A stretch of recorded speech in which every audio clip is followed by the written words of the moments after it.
What's up, everybody, and welcome to day one. Happy New Year. Well, from the Patanga Arena in San Diego, California. This is January 1st, 2024. What's up, everybody? How's it going? Brett Mix here for Mixer Madness, here to review day one of 2024. First of all, Happy New Year to everybody. Thanks for being a part of my channel. I'm blown away by the subscriber count that keeps coming in, so thanks again for that. This is the first of two special shows this week. We got SmackDown that has New Year's Revolution, of course, taking place as well. Let's get right to it. At the beginning of the show for day one, Michael Cole, who is now exclusive to Raw, that report just came in, how he's sticking to Raw, and we're going to have two commentary teams for SmackDown and Raw now exclusively. He welcomes us to Raw to day one as he's in the ring with Bad News Barrett going over the card. And we start with Becky Lynch and Nia Jax. Nia Jax says, "You need this more than me," and we're going to have it at day one. So we knew this for a couple weeks was going to take place. But it opens the show, and I thought that was a good choice because it was a better match than I had anticipated. Plus, it had a surprise winner, at least as far as I'm concerned. Nia goes for Becky in the corner, and Jax hit a bear hug with a rolling snapmare. Becky sent above the apron, and she goes for a top missile dropkick off the top to the canvas floor. We get our first commercial break of the night. After that, Nia Jax hit a sunset flip with Becky and then a baseball slide. Jax went into the ring post and went in for a cannonball, but Becky moved around and Nia hit the floor. Then Becky inside the ring, tried to disarm her in the middle of the ring, rolls Becky up, did Nia Jax when the submission was attempted, but Jax showed resilience with a sit-down powerbomb for a nice counter. Becky again kicked out.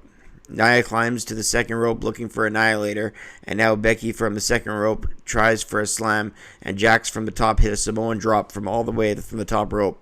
Becky still kicks out of that. Becky chant from the crowd as they're getting into this. In the end here, Jax is better since returning to the ring, I've noticed.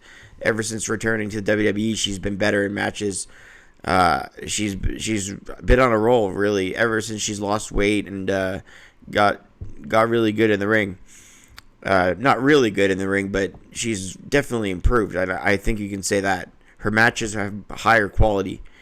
Becky continues to fight, but she comes from the top and caught with her right hand as Nia Jax stuck one out on the apron.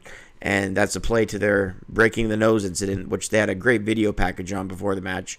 Then Nia Jax moved Becky to the corner for the Annihilator, and she gets the win at 12-18. So a huge upset here for Nia Jax getting the win. Didn't see that coming. I rated it 2 stars and 3/4.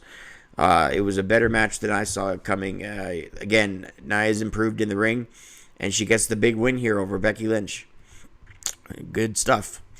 We see that Cody Shinsuke feud clips and back from our second commercial, and we see Cody Rhodes come to the ring as he's over as all hell here in San Diego while talking about his program with Shinsuke and how he's going to finish this tonight, how it ends right now. Then we get another promo from Shinsuke Nakamura saying how he's going to let him dream for one more week. So I guess that's next week's rematch we're going to get next week. We'll see how that unfolds as Cody was left frustrated out in the dark. So they're saving some things for next week. We got CM Punk announced for next week, so they're spreading some things around here. Not going to give it all to us in one night. Next we have Kofi Kingston and Jey Uso teaming up to take on Imperium, who have been booked like jobbers in the last few weeks, without Gunther appearing, of course. Despite being actually really good in the ring, they sort of have to win this match to save face, I wrote in my notes.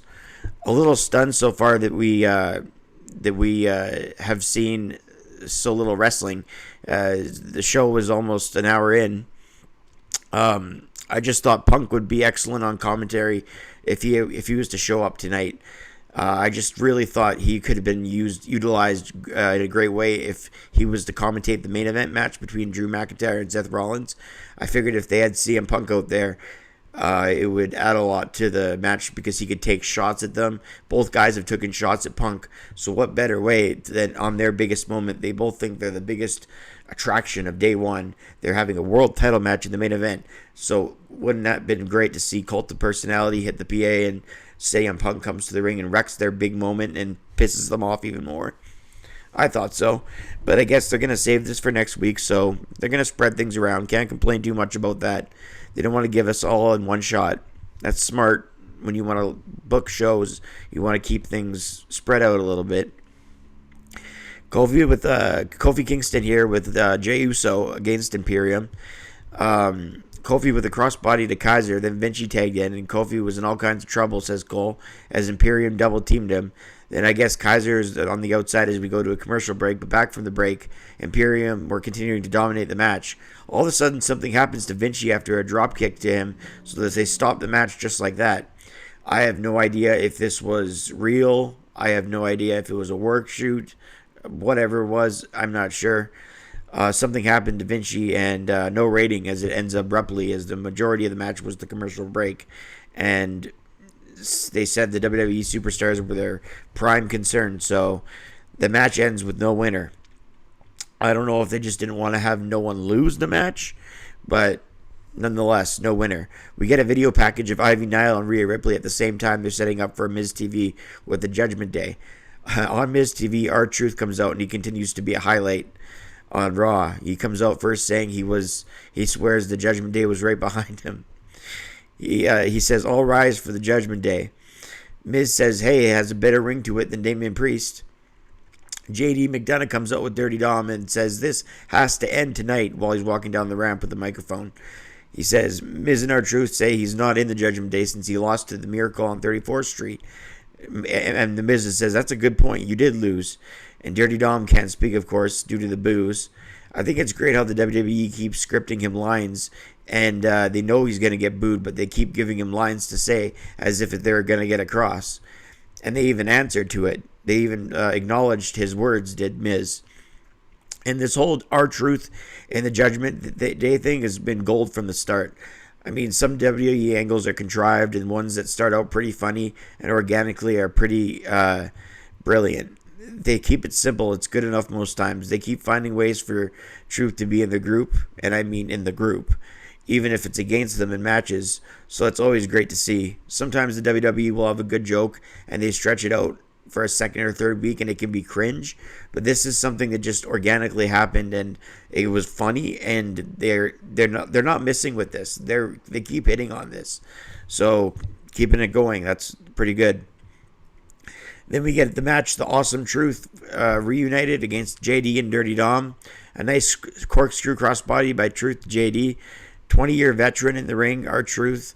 Dirty Dom does a 619, which is booed in his own hometown of San Diego. We go to another commercial break. We're told we're going to get a former WWE champion later in the show to return tonight. A bulldog by Miz, and Dirty Dom breaks it up back from the break. Truth goes on JD's side, and the fans laugh. Skull-crushing finale in the end, and the JD lose in this comedy match. So Judgment Day take the loss. I rated it a 1.5, but it's more importantly than star ratings in this match. It was just a comedy match. It sucks to see the Judgment Day lose again, but it's just the bottom half of the Judgment Day, so it's understandable. They wanted to give the fans a babyface victory, as we got a heel victory with Jax at the beginning. Doesn't make the group look great, but again, it was the bottom guys in the group, so I can get behind that. No complaints. They do this awkward club segment of former champs, Piper Niven and Chelsea Green in the club with Katania Chance and Kaden Carter. Just awkward and kind of cringe. Nobody talks like that in real life, but they had it like as if it was a real interaction at a club. They have their belts and they're holding it high in the air. And anyway, at least they got some TV time. Ivy Nile takes on Rhea Ripley next. Ripley is oozing with confidence, as Cole claims, and it's very evident as she is. It is something to see where Rhea Ripley was at one point losing to Charlotte Flair at WrestleMania. It looked like they were going to take a golden prospect and it looked like she was going to get wrecked, but then they just did a complete 180, and it looks like Rhea, look where she is now. Ivy Nile, they've tried to build as a legitimate threat, mentioning her MMA background, but everyone knows she isn't winning this match. That's what I wrote in my notes anyway. However, that's not necessarily what this match is about. Let's go, mommy chants come from raining down from the crowd. It's almost always like this when a babyface character who is starting out hasn't won over the crowd. They'll always lose the fans of today, even the fans of yesterday from the Attitude Era. If they're up against someone as over and as hot as Rhea right now. That's why we got the let's go mommy chants. Now with a bunch of power moves and near falls, Rhea yells on the outside, are you kidding me? As we go to commercial. We come back and missile drop kick by Ripley to Nile. Ripley looks for a riptide, a gut-wrench powerbomb by Ivy Nile. Instead gets a near fall. Rhea slams Nile, another near fall. Ripley settles in and goes for a superplex off the top, but Nile counters a sunset flip attempt into a powerbomb, a German suplex that looked rough. Nile with a big kick as Nile, the Pitbull, tries for a crossbody, but Ripley with a headbutt and a knee and a riptide for the win for Ripley. In the end, at approximately a dozen minutes, Ripley defended the championship, and she continues her strong title reign. I gave the match 3 stars. I thought it was a good one. The former WWE champion to return. Everybody stands up quietly, and Jinder Mahal's music hits. I didn't figure this would be the only person to come out. I truthfully wrote that in my notes. I figured this is going to be somebody else after this. I thought it would be Batista, though. I thought Batista would interrupt Jinder Mahal. The Rock would have been my second guess, but I wrote in my notes I thought Batista was going to interrupt him. I knew he was getting interrupted. Jinder Mahal, that being said, though, he did cut a good promo. He looked confident out there on the mic. He hit some good notes. He kind of sounded like Muhammad Hassan at points with his anti-America shtick. All of a sudden, The Rock's music hits, comes out for the second time in the last 4 or 5 months, but this is the first time on Raw in, I'm guessing, years. Hopefully this can lead to a dream match between Rock and Roman is what I wrote in my notes, since he's appearing with just a couple months to WrestleMania 40. The Rock does a long entrance so that the millions can tune in if they're not already during the segment, which they always make The Rock's entrance is really long so people can, well, it's not exactly the days where the people phone their friends. You can just text their friends now, or just they look at Twitter or whatever other social media app. Mahal did a decent job on the mic. Again, when The Rock started speaking, they mute whatever The Rock said on Canadian TV. I'm Canadian, so I'm watching on Sportsnet, and they mute whatever The Rock said a couple times.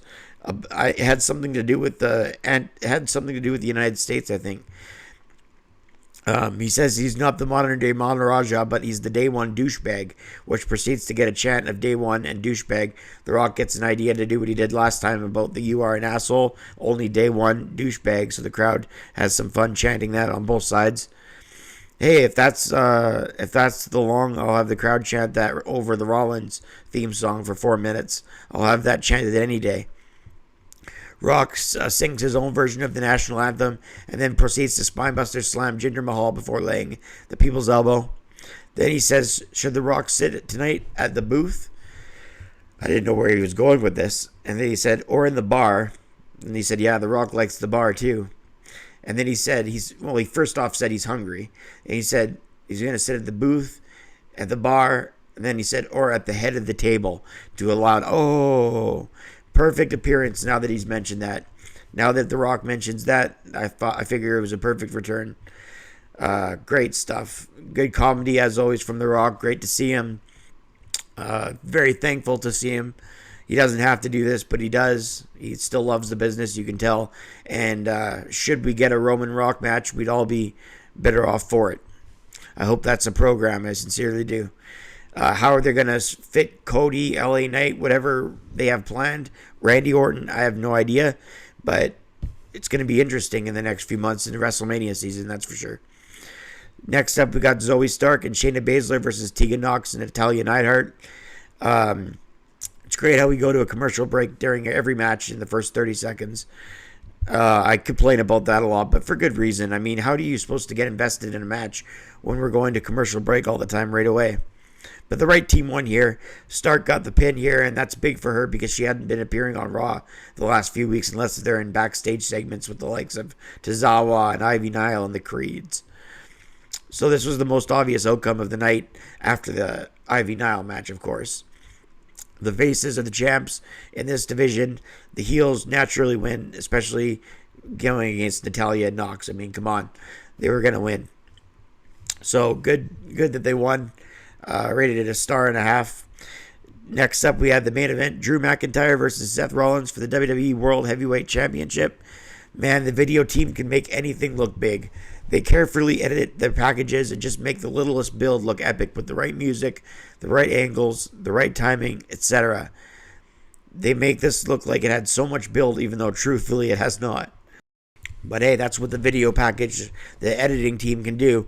I heard a rumor that Kevin Dunn is leaving WWE or has left WWE, so that's kind of ironic that I talk about the packages because we'll see if the new guy is as good or if he's already took it over and he's done a good job thus far. I don't know. It looked like the regular WWE video packages, so I'm pretty sure this was still Kevin Dunn, but I could be wrong on that. Don't quote me on that. They made again. This looked like it had a few months of build, even though the Drew McIntyre's kind of been all over the place the last few months. He hasn't really been just a feud with Seth Rollins. He's had his interactions with Sami Zayn, Jey Uso. So it's not like this has been the only thing, but the video package team made it look like it did.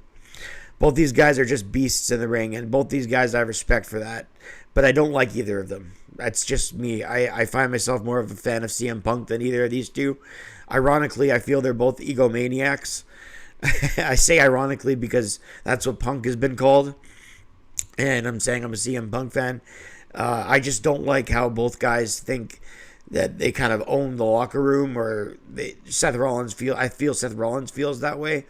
Like it can't be anybody else's home but his home. This is my home. Like, get the fuck out of here with that shit. Like, that's just what I feel. Sorry about my language, but, you know, I click on, when I say make this video for kids, I click no, so people can get over the language. I'm sure you guys don't mind. I'm sure you've heard worse. I find myself, again, more of a fan of Punk than these two, but I can still respect what these two can do. Seth Rollins took it to McIntyre, who looks for it. They had just under 20 minutes to work, so I figured this was going to be a sprint, and I was right about that. McIntyre looks for an Alabama slam, but Seth hung on to the ropes, then kicked him, and then hit a suicide dive, but McIntyre caught him in the air from the suicide dive and hit a nice belly-to-belly overhead suplex on the floor. We go to our first commercial. I figured we get 2 commercials, 20 minutes, 2 kickouts, and 2 This Is Awesome chants. And I hit with some of those predictions. Some of them I didn't. We come back from a commercial, and it's a chop fest between both guys. They're really giving it their all. There's little in terms of selling and storytelling, and there's more in terms of, okay, well, we got under 20 minutes. Let's work a big main event style, and let's make it exciting. Drew McIntyre with a bunch of power moves, then a somersault plancha by Rollins onto the outside on McIntyre. These guys are working, again, a great pace. Rollins counters in midair into an amazing tornado DDT as Drew McIntyre looks for some offense to get himself back in the match. Rollins is getting the better of Drew in the first 10 minutes. We enter the closing 10 now.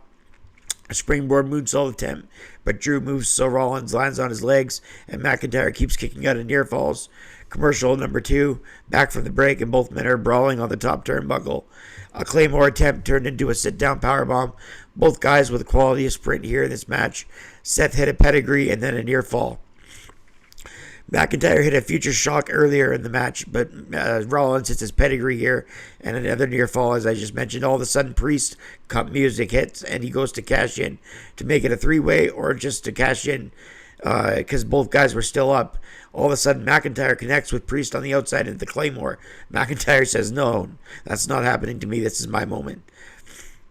McIntyre with the Claymore and to Rollins, and then Seth Rollins, he gets the 3, but Seth Rollins' foot was on the ropes. So there was no pinfall for Drew McIntyre. What a few moments of action there.